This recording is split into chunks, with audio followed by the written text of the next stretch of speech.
Welcome to news అడ్డా. మన పద్మాలు గణతంత్ర దినోత్సవాన్ని పురస్కరించుకొని కేంద్ర ప్రభుత్వం పద్మ పురస్కారాలను ప్రకటించింది. 5గురిని పద్మ విభూషణ్, 13 మందిని పద్మభూషణ్, 113 మందిని పద్మశ్రీ పురస్కారాలకు ఎంపిక చేసింది. మొత్తంగా 131 మందిని పద్మ పురస్కారాలకు ఎంపిక చేసింది.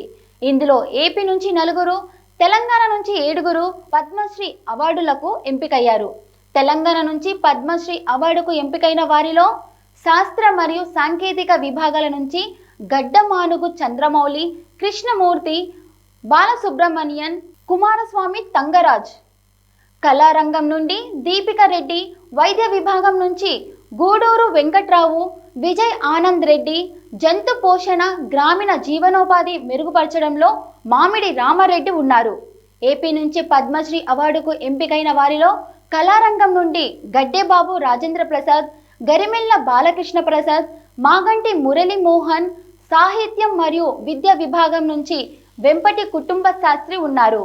ఈ ఏడాది వివిధ రంగాల్లో నిశ్శబ్దంగా సేవలందిస్తున్న పలువురిని పద్మశ్రీలకు ఎంపిక చేయడం గమనార్హం.